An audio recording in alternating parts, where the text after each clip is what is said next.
اگر bigger picture میں دیکھیں تو امریکہ نے ایران کو ان کے ایٹمی پروگرام کو رول بیک کروانا تھا، جو کہ ڈونلڈ ٹرمپ کے آتے ہی اس نے اپنے ارادوں کا اشارہ کر دیا تھا۔ اور یہاں پر اس بیچ میں آتا تھا پاکستان، جہاں پر عمران خان کی مقبولیت کی وجہ سے اس کی اسٹیبلشمنٹ کی کمزور پوزیشن ان کے لیے ناقابل قبول تھی۔ تو اس کمزور پوزیشن کو مضبوط کرنے کے لیے پاکستان اور انڈیا کے درمیان ایک ایسا ایپیسوڈ چلایا گیا جس سے دونوں ملکوں کی حکومتیں اپنے عوام کو فتح کے شادیانے منا رہے تھے۔ یعنی پاکستان حکومت نے بھی اپنی فتح کو منانے کے لیے ڈونلڈ ٹرمپ کا شکریہ ادا کرنے کے لیے ان کو نوبل پیس پرائز کے لیے نومینیٹ کرنے کی خواہش کا اظہار کیا،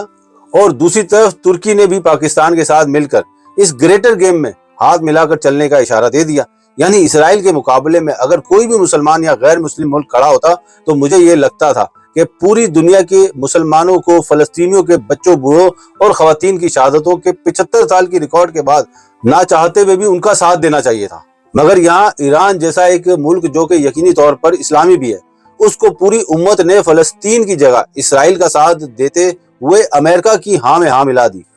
اب اس سے بڑی کیا قیامت ہو سکتی ہے کہ ایران تن تنہا جو کچھ کر سکتا ہے وہ کر رہا ہے، اور مجھے لگتا ہے کہ طالبان کے بعد کوئی واحد ایک ملک ہے جس نے غیرت کو چنا بجائے دنیاوی فائدوں کے۔ اور ایران نے پہلی بار اپنے حملوں میں خیبر میزائل کا استعمال کر لیا ہے، اور اسرائیلی ٹی وی کے مطابق ان ایرانی حملوں میں اسرائیل کو ناقابل تلافی نقصان پہنچ رہا ہے۔ اب دیکھتے ہیں کہ ایران کس طرح سے دنیا کو آگے حیران و پریشان کرتا ہے۔ باقی تسی لگے رہو گونگلواں تو مٹی چار دے رہو۔